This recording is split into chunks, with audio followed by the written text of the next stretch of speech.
You know, 2 years ago I made a video regarding Pokemon Let's Go Pikachu and Eevee. There was one thing that kept coming back up in the comments that really threw me for a loop, and that was my thesis of the games not being that bad. My issue with seeing the comments really made it click in my head. Yeah, maybe I didn't reach my end goal of that video and explain it properly enough, in suggesting that it's not good or bad in a more objective sense with pinpoint precision, to cast away the doubt of whether or not the world, or games in this case, could only be seen in black and white, but rather with more color. So that begs an important question. Reference getters, why does this matter? And why am I doing this game but again? Well, it matters to set the record straight. And that's why I have to dig through mid once again to find the conclusion of yes, it's not a bad game, but simultaneously not a good game. While of course being a step up from the original, while going into more depth with the game if at all possible. Let's start.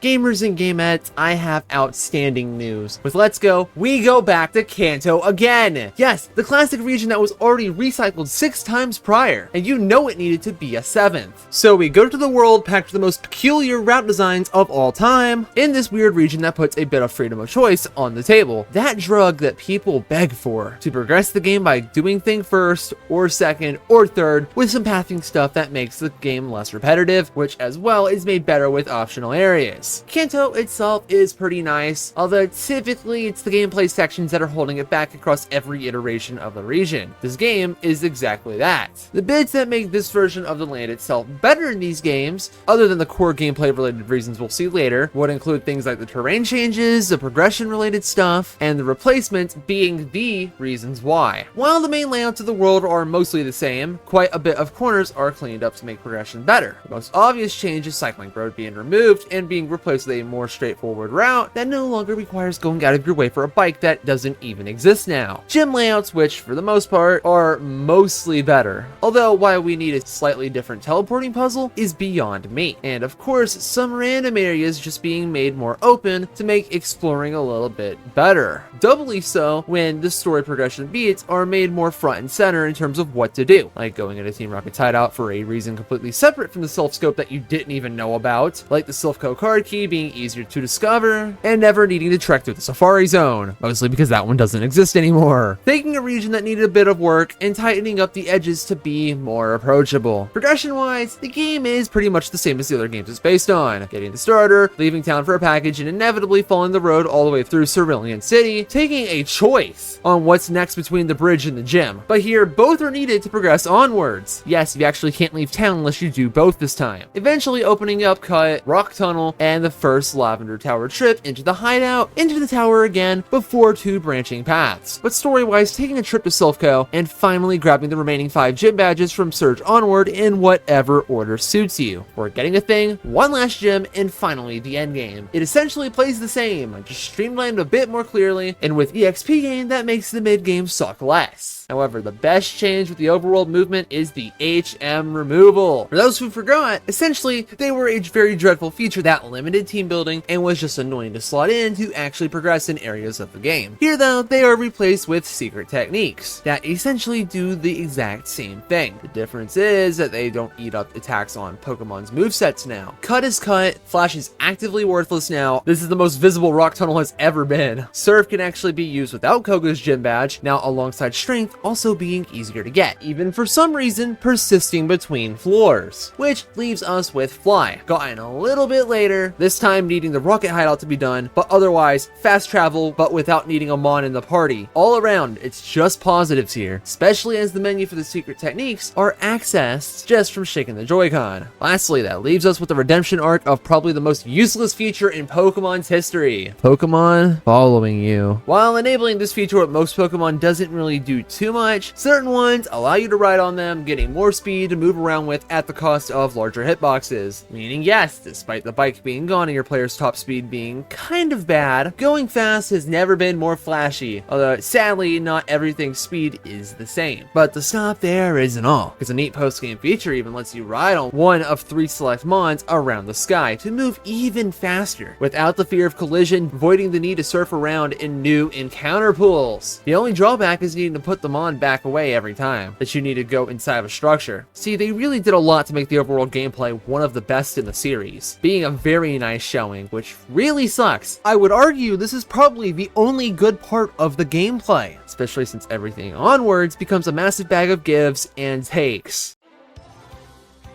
Wow, the gameplay side of Let's Go is just a massive mess. Not all of it's bad, but a lot of changing a working formula to fit a new mold, and that vision just generally not working. To get a good image of what's not right here, the game's biggest claim to uniqueness is making a brand new catching system. But not just that. The catch is that it uses motion controls. So here's how it works. In the wild, Pokemon can spawn in the overworld and be interacted with to start a battle. Yeah, contact encounters are a new thing here, and a pretty damn good feature as well. And yes, using repels will kill them all entirely. Not that it matters, just walk around the mons, it's easier that way. Once a wild Pokemon battle starts, you will realize it's not even a battle at all, but whatever this is supposed to be. Essentially, 3 commands are granted. The get ready command is single-handedly the most important one, as it allows you to throw balls at the critter that you're trying to catch. To try and catch it, of course, through motion controls, essentially being a downward swinging motion to throw the ball. If it connects, it'll attempt to catch the mon in the way we all know and love, where failure is pretty common. However, it's not that simple, because they tried inserting the mechanics of Pokemon Go's catching system in here. So we get this dumb little ring that you want to line your ball up with in order to get better catching odds the more precise you are. This is just mildly annoying because it makes you need to play slower, although it wouldn't be that big of an issue at all if the Pokemon themselves weren't getting in the way of the catch. Because the idea of throwing balls at stationary mons was too boring, of course they can act in catching as well, meaning yes,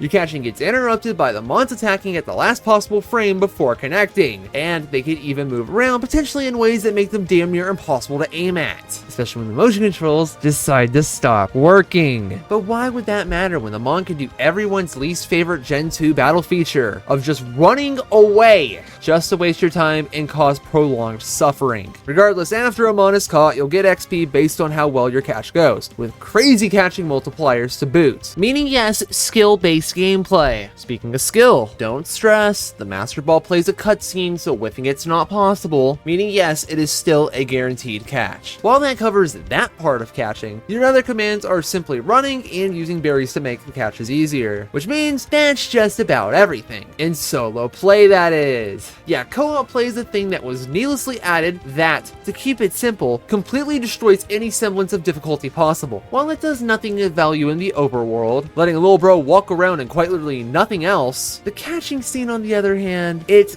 kinda fine. Essentially, both players try to catch mons at the same time, but the catch is player 2 doesn't get to use all the commands, but instead just getting ready. So when catching, if one ball hits a mon at a time, the catch goes as normal. But if it's both balls connecting at once, they will combine for a higher chance to catch, and you can even get an XP boost off it. Essentially making this the most optimal way to catch Pokemon wherever possible. Because of course you have no honor and will use both controllers yourself. So congrats, wild encounters were made worse, and regular wild encounters just don't exist. Okay, technically that's not true. As with Snorlax and the legendaries, the static spawns only, you actually have to normally battle them first before you're allowed to catch them, against a timer, being arguably the most questionable feature of them all, as the whole purpose was to ditch the old system in the first place. But finally, for the catching system, kind of, but not actually, is the storage system. After all, with all the nonsense you're getting, it's gotta go somewhere. So the box system has a few things different here. The first is the fact that it's just one big old menu. It's not in a box-by-box setup, meaning the organization can generally be pretty weaker this time around, especially with the amount of mons you have being the lowest that you can move them around to. While this can be a bit of a bummer, we got some big positives. Firstly, you can access the Pokemon storage from quite literally anywhere. Yes, even mid-Pokemon League challenge if you like removing all forms of difficulty. The storage here even features a visible favorite button to make finding things faster and more effective, and most importantly, a mass release feature because all the useful stuff you will be stockpiling. And yes, this is how you get a decent amount of candies. Taking the whole Mons menu into consideration, it's mostly wins, bringing this whole Pokemon out of the main battle system to close, which means, hey look, battling. Let's Go is a Gen 7 game, so mechanically speaking, it's very similar to the Alola duo, but just missing a lot of the more interesting stuff. Battle features like weather, terrain, Z moves, and most field traits are all gone. Some attacks were even adjusted, primarily for this experience. items. But why leave the cuts there when the most heinous ones exist? The removal of items and abilities. Yeah, two of the most important traits of the whole series, making the battle scene more dynamic, complex, and making mons less repetitive, were cut, because simply, it's a Gen 1 reference. Neutering everything I just said to make the game's depth perish, and even taking away niches from mons, killing strategy even further. Yeah,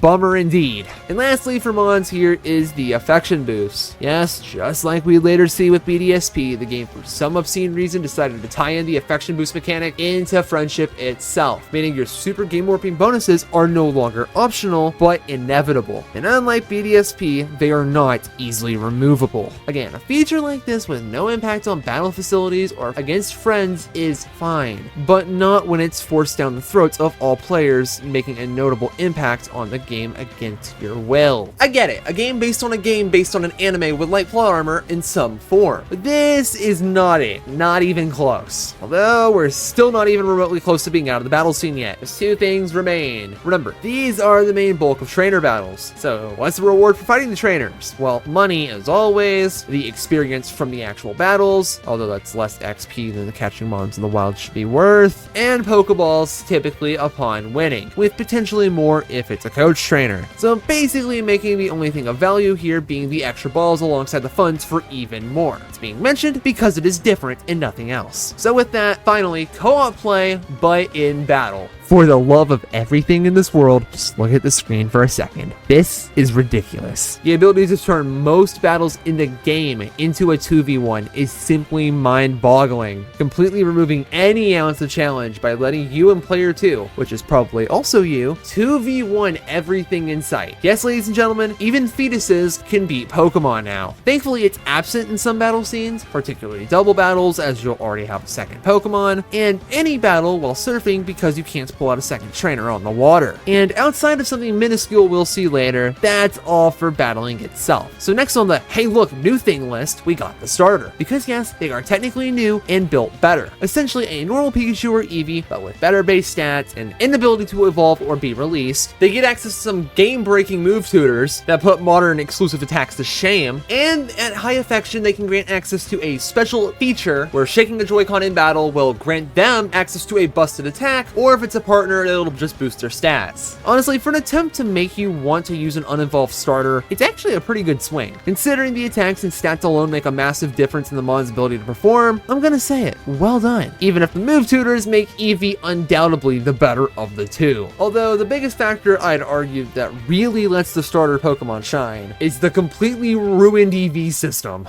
Okay, so what even makes this game's Eevee system so painfully bad? For a start, we have the new AV system, as it's called. It essentially resembles that of the old EV systems that we have seen in the oldest games like the Gen 1 stuff, the GSC Duo, and even later Legends Arceus. Meaning sure, we have to go back to a system where every single stat is able to be capped off, making defensive Pokemon much better, mixed attackers kind of come back but not really, and speed tiers mattering far less due to everything being capped off at high level play. But if that's where the problem stops, maybe it wouldn't be too bad. But the degree in which the stat investment works is where the ground collapses for two big reasons. The first biggest issue comes to how effective each stat point earned is worth. In previous titles, at level 50, the mon gets a stat point at 4 EVs and 1 point every 8 after that point. Level 100 mons just receive stats at every 4, and for the stuff lower than 50, it's very complicated. But here in Let's Go, they simplified it, but with a crazy downside. The stat points earned through AVs are awarded for every single awakening value in a system where you get up to 200 on all stats at once. So for a reference on what stats look like, here's a Gen 7 uninvested Max IV Onix at level 100. Here's an Onix in Usum built to physically tank something as best as a pathetic mon possibly can. Trade-offs have to be made here to where it can't be an all-in-one jack of all trades, where extra speed and mixed offense is not an option. It's awesome. But then here's a max invested Onix at level 1 in Let's Go with a neutral nature. Yes, gamers, at level 1, your mons can clear 200 in all stats guaranteed. And in this case, 4 of its stats completely clear anything the other games could provide on, again, a level 1 Mon. Yeah, that's completely heinous. But when you apply this to the whole roster, we get a massive issue where the mechanics dilute the stats of Mons. Remember, with items and abilities gone, this makes the critters way less unique. Everything is a giant stat ball, leaving typings and attacks to be the only standouts at all. Which brings us back to why we're here, is arguably the thing setting up the starter so well. Utility in a game without it. And that's ignoring defensive play as a whole, rising even further as offense cannot keep up with the free 200 on both defenses and HP that every Mon will have. In a competitive environment, obviously way less of a problem in the actual game itself. But the kicker? That was just the first issue with the system. The second is how hard these stats are to get. So remember what I said a few minutes ago. 200 stat points in total to earn, with 1 at every AV game. Our first roadblock in getting these points is the fact you don't even get them from KOing trainer Mons anymore, nor even catching the wild Mons themselves. Instead, only getting them from the candy items. And whatever's going on with these level ups. So great, just get 200 of each and you're good. Oh no, sweet child, if it were only that simple. As candies outside the ones for the starters can only be gotten from releasing Mons you've caught. Or of course, getting extremely lucky with your catches non-stop if you want to attempt to grind them. Regardless, you have to invest a lot of balls to make this work. And then once you start funneling them into Mons, the cost will eventually start increasing until you can't put any more in, but instead needing a higher rarity candy to try with, before the issue happens again for a third tier of garbage. Yeah, sure, the Mon specific ones grant stats to all, but this is not fixing any issues with how abhorrent a grind like this is. Look, I hate to do this, but even Legends Arceus got this part right when tampering with the Eevee system, because the grind for the stats were only over 10 measly tiers, only ever costing 1 of each item, making the stats very easy to invest in, even if the system was kinda not great because of the whole all stats at once thing. However, with Let's Go, the game essentially never even lets you experience the full force of a feature that honestly might even ruin the battle system entirely. And in a game with multiplayer support is an act of treason in competitiveness and accessibility. Game, what the fuck? Although we've pretty much gone overboard in terms of talk with EXP and whatnot, a big detail that we've glossed over is the fact this game has a baked-in EXP share mechanic. Essentially, Gen 6 and 7, excluding this one, had a whole team-wide EXP distribution by an item that you were able to disable. This game does not have that, and it's essentially enabled by default. Yes, before even battling a single trainer or catching a single Mon, meaning a choice is taken away from the player, a choice any sane individual would never make, a choice that mechanically could not work due to never bringing Mons into fight during a catching scene, a choice that actually adds a new skill to the game, to stop being bad at EXP management. You're over-leveling, sure, but it's your own actions causing it. Adaptation like this takes something that seems bad, but turns it into a new challenge of its own. People seem to underappreciate that fact though, and instead, nope, over-leveling bad, I can't avoid it, when of course avoiding it is the challenge. In a world where it's only between EXP all only or no team-wide EXP, this is always correct. Although yes, a choice always does help. But instead of a choice, we get something intended to remove any kind of filler game time in terms of grinding. And apparently, this is only an issue. No sir. Moving away from that harsh truth that'll eventually upset some people who complain about Switch despite never actually playing them because they can't transfer in their Swalot, we get this dumb little counter called, Qian Pows, which provides nothing of real note to the game outside of one small post-game feature, essentially being a number that goes up to activate your neurons and nothing really else. But finally, one last note for gameplay features. Hyper training is back and once again, pretty inaccessible. The issue again here is the level 100 problem, made even worse with the fact there's no breeding to work around this issue. And the AV system makes getting anything to battle your friends with a complete nightmare. This adds to one of the worst grinds in the entirety of Pokemon. A grind making me wish I was fetching loads of levels for the red fight in the Johto games. Look, the motion controls were different, but could be fun. Good lord, did the AV system and co-op really find a way to neuter any praise that could have been given here. And that's again, without mention of the affection boost nonsense. There are goods here, sure, somehow in spite of how blatantly problematic these games game's mechanics clash with what would otherwise make a fine experience. Somehow, despite all these issues, this is not the worst battling scene we've had yet. It's absolutely heinous that it has to be like this, but that's just the sad reality this game has to deal with. Look, this section here alone was worth a video review remake, and before writing this, I didn't even know what was coming. But now, wow, everything falls apart with an analysis instead of just kind of glossing over everything pretty quickly, huh? Crazy concept.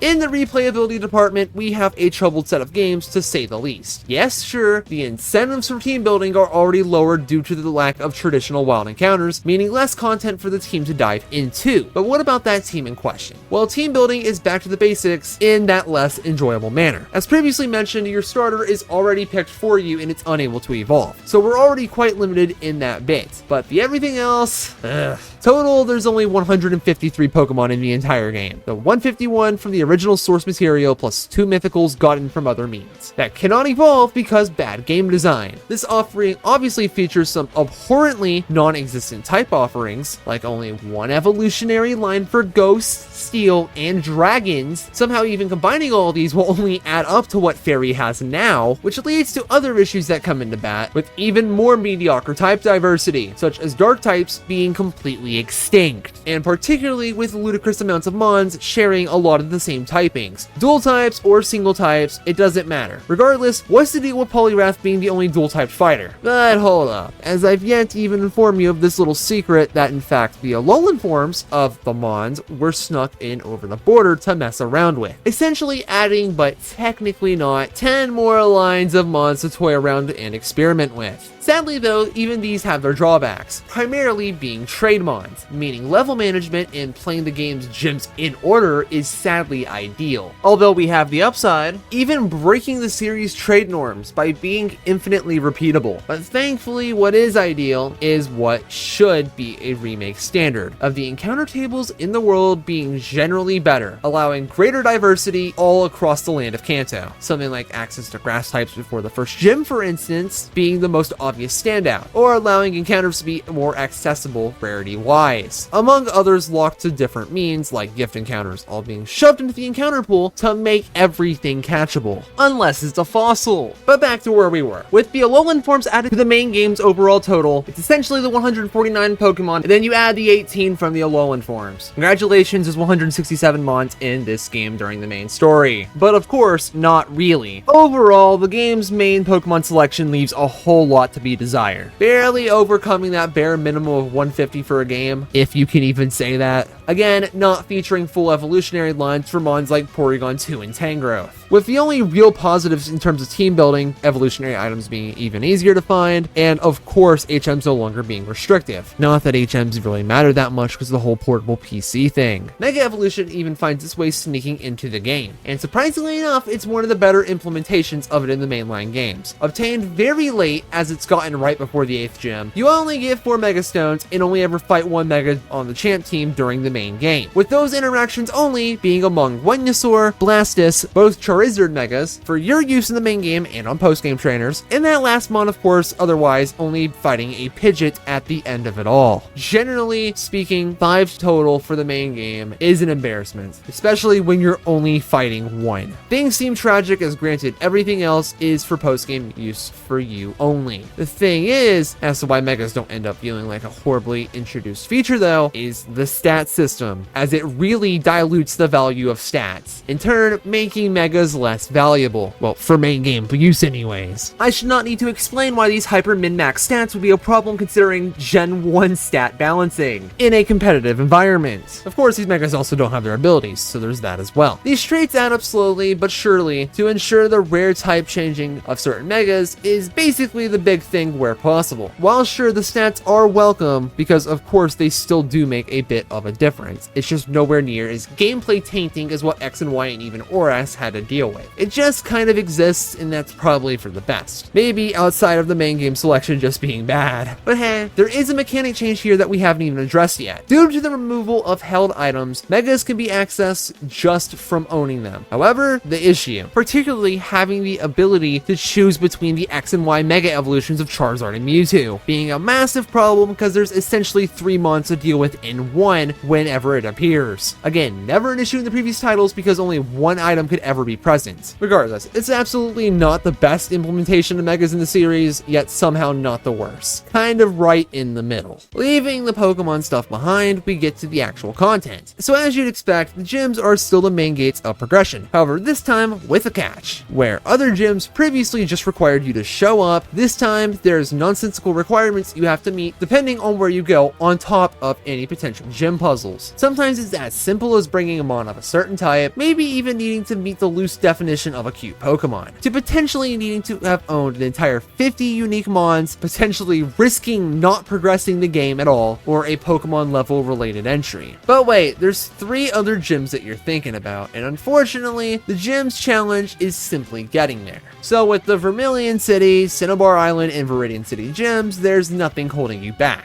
And while I did just say a lot of words here, let's break down the rest of these challenges real quick. The Pewter City's gym wrecks aren't that hard to meet. Route 1 in Viridian Forest have you covered in the grass type department to get you into the gym. This is no big deal. Celadon City may as well not even have any gym requirements due to your starter simply existing. The level requirements are odd, as with Cerulean City's gym, you're kind of in line to meet up with the level curve, with content to still do if you're under-leveled, so no harm done. The Saffron City gym, on the other hand, has your levels clear all of the trainers in the gym before you can even enter, needlessly making the gym easier than it needs to be. But the Rex in the Fuchsia City gym is the big one, as your dex needs to have obtained 50 unique mons to partake in the gym. Single-handedly a problematic progression gate if you don't know it's coming. Otherwise, it's actually pretty useful in assisting the level curve, because it is XP that you already do need to be grabbing. This is the second reason to actually catch things during the main game, and it is the biggest reason why you should avoid using Pokemon Home if at all possible. Regardless, afterwards, it's just the same as you'd expect of battling the gym trainers and the leader, which means it's time for the boss trainer's shortcomings, wherever they apply. But essentially, team-wise, the rival himself is just very boring, featuring a starter opposite of the game you're playing, with their respective Thunderstone evolution later, but otherwise slacking quite a lot in terms of quality, which is hurt even worse by the fact that there is no Silph rival fight this time around, and of course even featuring the only mega you fight in the game. Evil Team is honestly fine, essentially suffering due to how you could choose not to do their events sooner or later than a respective gym progression wise, but it's not too shabby. Plus we can appreciate the natural double battles offered here. In fact, they go a long way in making the Team Rocket content more enjoyable, which leaves us with the gym leaders and Elite Four, which are incredibly funny. So as you'd hope it wouldn't happen with bosses, most of the gym leaders and the entirety of the Elite Four have moveset issues. Yes, the infamous 3 move slot syndrome. Unless it's any of Koga's 4 Pokemon, Sabrina's Mr. Mime or Slowbro, or Giovanni's Nidoking, the Mon in question will have 3 attacks at most, potentially even less. Nothing better than Brock's infamous 1 move slot Tackle Geodude, which do have a horrible habit of making these boss fights way more cheesable or generally easier than they have any right to be. Which leads us to the level curve, which is not good. Yeah, shocker for a Kanto game, right? Struggling from a decent start with the highest of 12 by Brock, and then frequently hopping between small gaps of gameplay, 19 for Misty, 26 by Surge, and even mid-30s by Erica, reaching 44 for Koga and Sabrina, because of course that freedom of choice that you beg for has its downsides. Blaine to 48, and of course Giovanni to 50, for your final gauntlet with the Elite Four, caps of 52 through 57. Honestly, the best part of it is all the endgame, but that's due to how tame the level jumps are. Well, relatively speaking, which really do show in the mid-game. Again, it's got issues relating to the trainers hardly giving anything, which is a big reason to just avoid the trainers in general. The output doesn't really outweigh the efforts. Meaning, yes, at a few points in the game, grinding will be needed. Thankfully though, the wild mons don't actually require battling, meaning it's the fastest and most effective way to grind to assist in that pretty pitiful mid-game. But in terms of the replayability factors left, there's not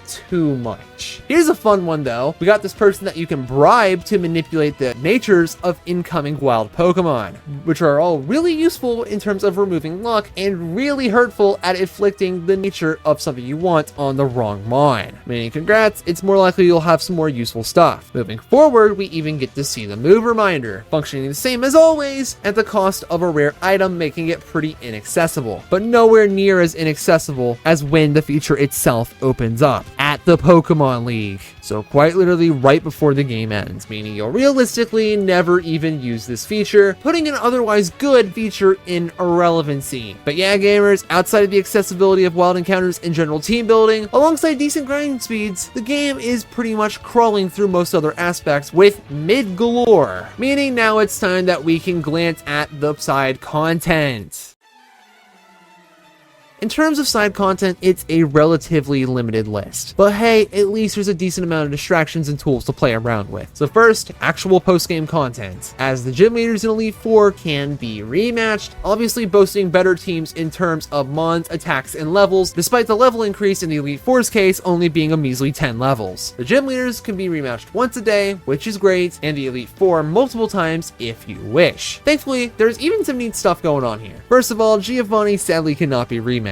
Blue will end up taking his place, even featuring a Mega on his team, which is great because those don't even really exist in the game. Meanwhile, the Elite Four teams all have complete movesets now, throwing out that 3 move slot syndrome the main game had. Yes, this technically also applies to the gym leaders as well, you know, despite how obvious that might be for a few of the earlier gyms. The Elite Four fellas and fellettes themselves all pack one Alolan form on their team, opening up a better array of mon typing diversity, even if Golem is not a fighting type. And of course, Lance as well gets a Mega on his team for some fan service of making Mr. Johto champion gooder, at least making his team have 3 dragons where the game only had 1 originally. And the best part of it all, the champ fight still being a bit of a meme. As always, a great feature to include. But sadly, our last piece of true post-game features, you know, excluding the whole Cerulean cave thing and flying about, would be the Master Trainers. Essentially in the post-game, a new trainer for every single Pokemon in the game will appear. While there may be 8 exceptions where you don't actually fight anything, being the legendaries and Ditto, that's still 145 additional trainers added to battle. The thing that makes these battles unique though is that they're all 1v1s, and the gimmick is for you to fight the same mon with the mon you have, meaning it's a massive game of adaptation or chasing the battle with the Alolan forms and Mega Evolutions wherever they appear, since they're legal for some reason. The issue though, or a massive W depending on who you ask, is that these battles have questionable difficulty due to the game's stat system. The mons themselves typically have ludicrous stat investments, making even your higher usage mons struggle drastically, usually in spite of your level advantage, meaning the AV system is far more important than standard leveling, which is a bit dreadful due to it being more time consuming to grind up in the first place. Remember, each AV is a whole stat point, elsewise you're essentially banging your head on a wall by getting stat checked due to items in this case being completely banned. Overall, being a very steep grind for anyone wanting to squeeze out as much content out of the game as possible. The daycare returns once again to be a total letdown. It's limited to 1 slot to level a Pokemon up while wandering around, meaning breeding simply does not exist. But due to getting XP not involving battles at all, the need to use this feature to avoid battling for EXP is just irrelevant, meaning both uses of this feature are dead. Congrats, there's really no reason to even use it outside of a chance for berries if you forget the Pokemon here is even alive. Customization exists for both your trainer and your partner Pokemon in this game, with most gear being available through the department store or from various other gifts. You can dress up your trainer in a much more limited manner this time around, but it hits its stride with the outfits just having a more quality over quantity approach, so it feels like the filler's not even there. Meanwhile, the partner gets more options, primarily being the ability to change its hairstyle through the interaction feature. And yes, your partner's clothing actually does show up on the title screen and in battle because duh,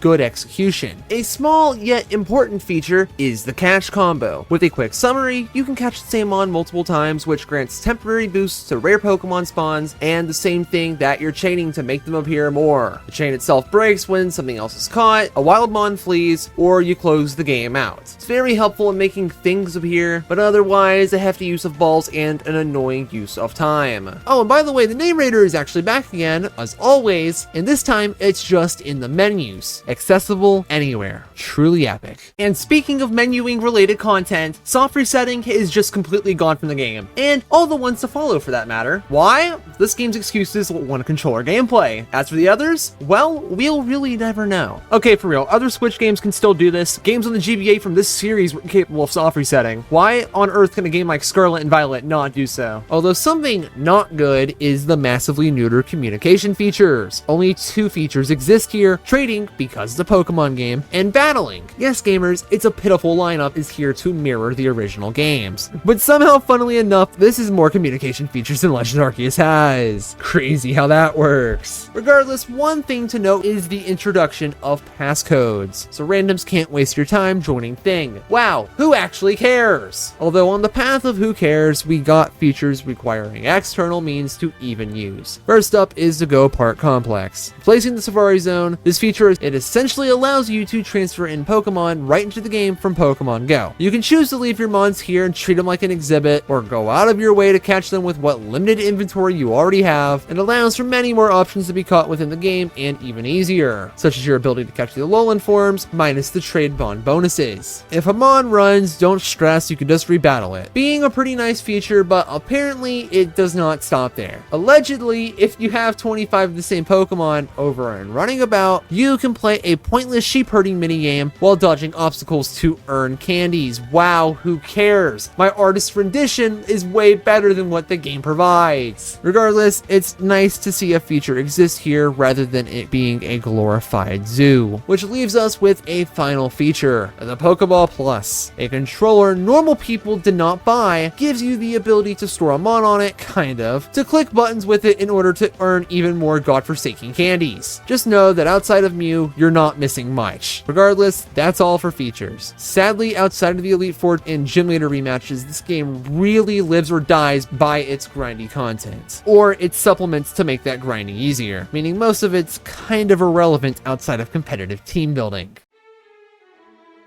In the audio and graphical design department, we'd see what I would argue is the biggest strength of the Let's Go games. The problem though, these sections really just shouldn't ever be a video game's strongest suit. With the graphics first, they're actually really nice. While it's nothing completely revolutionary or generally breathtaking, they've found an art style that actively fits Pokemon as a series very well, with its cartoonish world and funny creatures. Makes the visuals fit far better than pretty much any other game in the series, while just generally being pretty pleasing to look at. And as for the music, it's pretty nice as well. Again, nothing revolutionary, but being alternative remixes to music that previously became better is nice. And let's be real, the soundtrack here really is just in the shadow of Fire Red and Leaf Green. It's good, but not good enough. It really makes you wish they'd given a certain evil team leader his own battle theme instead of just ignoring the fact they did that in the previous game. Oh well, I suppose, missed potential is a common trend in the series and in this game. And before moving on, a useful option exists now, allowing the ability to skip the game's few cutscenes, in case you needed 2 more minutes in your life. It's neat, but essentially has next to no impact in the game. But yeah, a quick section, but one of positives. Okay, I'm not even gonna lie. I'm really bothered by the story of Let's Go, because it's essentially a rewrite in a new Pokemon continuity, and not in a harmless manner like we see with typical remakes or third improved versions. So it's essentially that of the Gen 1 games, minus the part where Gen 2 is supposed to connect. You'll see what I'm on in a bit, but as always, a recap first. You begin your life anew, you get this beautiful goal of completing the Pokedex, and by that I mean beating the Pokemon League, because that's obviously how this works. But from here, you only ever have run-ins with gym leaders, which are hard characters, the rival who genuinely puts every other rival in the series to dust as the worst rival ever, with only one real positive moment, and of course Team Rocket being the game's antagonists, featuring Jesse and James from the anime because Yellow did that. Essentially, those two are just used as satire, which is honestly fine. Giovanni is still a complete badass, yet respectable villain as always, and to address the issues of Kanto games not having Rocket admins, they added Archer from the Johto games to be just that, while also serving as a pretty important piece continuity-wise to the Johto games that we will sadly never have. Honestly, if anything works that's new to this game, it's his inclusion. But as always, along the way, you beat Team Rocket multiple times, leading to a finale at the last gym, where Giovanni, despite all the crimes his organization had committed, decides to walk off as a free man. And then you go beat the game after absolutely pummeling that chump of a rival that the Pokemon League had to have felt bad for or something. Like, there's no way this clown actually became a champion without pity. Bro, how? And with that, the main story has been dealt with. But 3 characters remain. Oh boy, Red, Blue, and Green. While they take after their manga incarnations in this game, that's not the issue. In fact, it's the characters' roles in the game. So these characters, specifically Red and Blue, would not be the ones to stop Team Rocket. So in fact, you could. Red is not some region hero. He's a nobody. And while Blue at least partakes in the main game, kind of, but barely, at least trying to assist in the Silph Co incident, he's mainly clearly just used for fan service so you can point at him and make monkey noises. No way, they actually reference Oak's dementia and write it off as a joke. That's crazy. At least though with Blue, we see him talking about becoming the gym leader, which, oh wait, it doesn't matter because now he's no longer the former champ, so who really cares about this guy? But don't worry guys, he's the Blue! Which leaves us with Green last. And honestly, her inclusion is fine. Just throwing something at the wall so Mewtwo can have any narrative piece to go alongside it. So overall, this game, the story is a bit of a mess. Team Rocket being more notably fleshed out is great, but everything else kinda sucks. A lot of it just comes down to rewriting a story we already know and trying to connect it to something else because it fills in the holes, although it doesn't work as new plot holes rise up. It's only an issue because these games were narratively made to set up for other games that would never happen. But funnily enough, the story here would work, just if two things had happened. If you had played as Red and Blue had been your rival, as now the plot holes are gone thanks to the removal of characters that managed to mess everything up, obviously being you and your rival. At the end of it all, Let's Go is a mess of games to say the very least. It fumbles in loads of areas, in game design decisions that were otherwise very poisonous to the gameplay most importantly. With aspects like the dumbing down of a lot of gameplay systems, motion controls, and the story feeling even more boring than the source material, they leave the games feeling less fun to play through for the most part. Less strategies, skill issues galore, and of course a story that couldn't even be entertainingly bad. But bad ain't all, thankfully, as positives like a more streamlined experience, loads more accessibility on mods, and a surprisingly good replayability always end up flying under the radar when taking a peek at these games. The game truly isn't tragic, but wow, this game absolutely does not warrant the title of good, although it doesn't really warrant the title of bad either. It's just tragically okay or mid at best in the grand scheme of gaming. Mechanically and content wise, feeling dated even compared to that of the Gen 4 games. But as a nice distraction, it works if you're looking for not just being a normal Pokemon experience. Or if you like grinding, I don't know. My original assessments of the game from 2 years ago still stand. 2-star rating, and of course the recommendation of maybe play it. It's very skippable. The game isn't worth completely writing off, but why would you not just play most other games and feel way more fulfilled from them instead? But thankfully for it, it's just too different to write off entirely. Which leaves us with the thoughts of the disembodied voice speaking. And of course, I just find the game to be kind of okay. It's pretty fast to play through, which means it's not very demanding, and the freedom in the team builder is obviously something I'm down with, even if the variety itself is pretty limited. Although, let's be honest, ladies and gentlemen, X and Y clears this game by a mile. And if you want Kanto in particular, Fire Red and Leaf Green are just right there and sadly outdo these games. As stated before, the games were truly not that bad. Anyways, fellas and fellates, that covers it for today because we're keeping it short. But with that said, thank you for watching, and until next time, could we actually just not get a sequel to this game? Yeah, that'd be great. Thank you.